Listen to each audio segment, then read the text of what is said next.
Michael Thompson had always loved nature, but he never expected to find a treasure in his own backyard.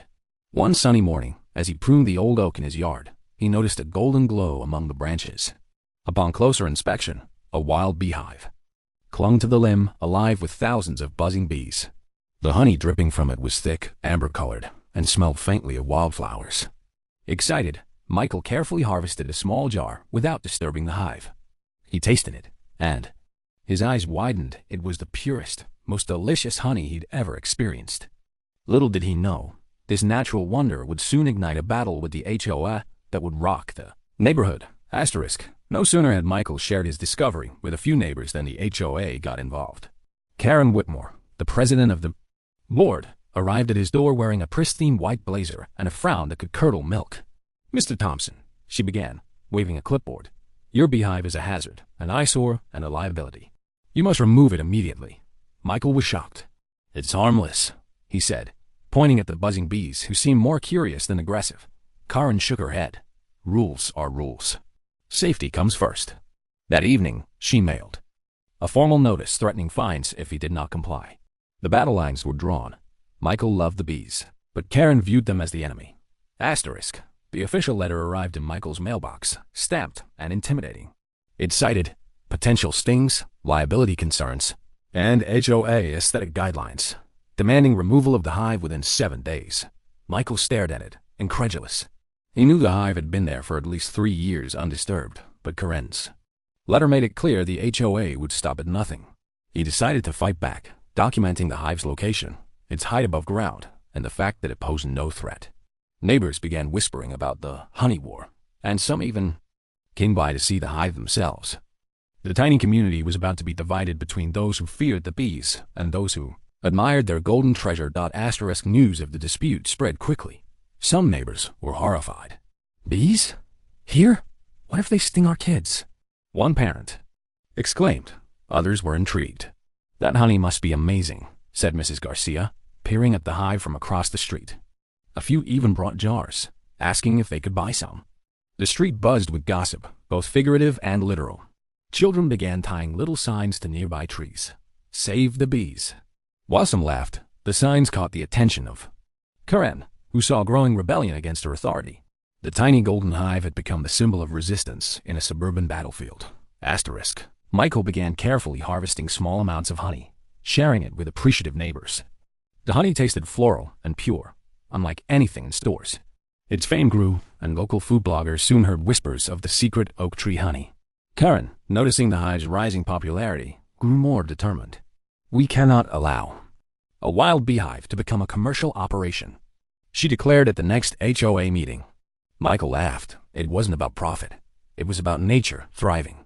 Yet the HOA viewed the hive as a symbol of rebellion, and tension reached a fever pitch. During a tense neighborhood meeting, Michael faced Karen head-on. "This hive isn't harming anyone," he argued. "The bees are part of the ecosystem, and they've been here for years." Karen slammed her clipboard. "Rules are rules. You are jeopardizing safety and property values." The room erupted in murmurs. Children raised "Save the Bees" posters. Michael pointed out that no one had ever been stung and cited environmental benefits. Karen's red face and pointed finger became iconic in the neighborhood. The first clash was over, but the war had only begun. The HOA, refusing to back down, threatened daily fines. Contractors were lined up to remove the hive forcibly. Notices were posted, warning neighbors not to interfere. Michael, armed with Amelia's expert opinion and documentation, refused to budge. The street was buzzing with tension. Neighbors held informal watch shifts, observing the hive and noting the HOA's every move. Social media posts turned the hive into a local celebrity. The battle between bureaucracy and nature was heating up, and the bees seemed to sense it. One morning, as the HOA sent a contractor to remove the hive, the bees launched a defensive swarm, not aggressive, but enough to send the intruders running. Karen watched from her SUV, horrified as the bees' coordinated defense spread fear without harm. Word spread, and the street erupted in laughter and awe. Michael realized the bees weren't just honey producers. They were guardians. Photos of the bee defense went viral, painting Karen as the antagonist in a real-life David versus Goliath story. The incident brought neighbors together.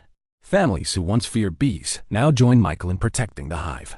Children created bee-themed crafts and banners. Amelia trained volunteers on how to interact safely. Karen, meanwhile, doubled down on fines, but public opinion was against her. The hive had become a symbol of community spirit, conservation, and resistance against unnecessary authority. Even skeptical neighbors acknowledged that the bees enriched their lives with sweetness literally and figuratively. Eventually, legal threats emerged. The HOA hired attorneys claiming the hive was a liability. Michael countered with evidence of no past incidents, expert testimony from Amelia, and documented property boundaries proving the hive was on his land. The courtroom became a spectacle, drawing media attention. Michael's calm demeanor and the hive's impressive productivity painted a compelling picture. The judge listened intently, occasionally peering at jars of golden honey displayed as by evidence.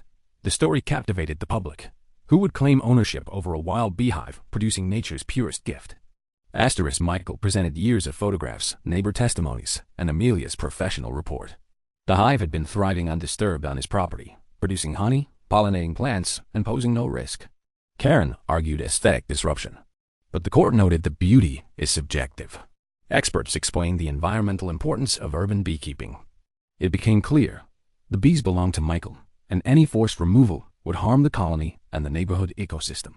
The judge ruled in Michael's favor, setting a precedent for natural beekeeping in suburban areas. The HOA called one last meeting to protest the decision. Michael stood in front of the crowd, holding a jar of honey. Bees hovered gently nearby, as if sensing the tension. "This hive is part of our community," he declared. Neighbors cheered, waving banners. Karen, realizing her efforts had failed, left the stage in frustration. The hive remained untouched. Children celebrated by sprinkling sugar water for the bees, turning the confrontation into a joyous moment. Nature had triumphed, and the community had found unity in defense of something small, sweet, and vital. The neighborhood celebrated the victory. Karen's influence waned, and the HOA issued a new policy respecting sustainable beekeeping. Michael continued to harvest honey responsibly, sharing jars with neighbors. Amelia held workshops on urban beekeeping, and children became junior apiarists. Media coverage spread the story far and wide, inspiring other towns to protect the local hives. The bees, once threatened, now thrived under the care of a united community. Michael realized that protecting nature sometimes required courage, advocacy, and a little honey-sweet diplomacy. Months later, the hive flourished, and the street became famous for its golden honey. Families gathered for annual honey days, celebrating the bees' productivity and resilience. Children ran with sticky fingers, laughing, while adults shared jars of honey over breakfast. Michael stood beneath the oak, watching his tiny allies thrive. The HOA had tried to control nature, but nature, guided by community and respect, had won. The story of the hive became a legend, reminding everyone that sometimes the smallest creatures like bees can teach the greatest lessons about unity, resilience, and the sweetness of life.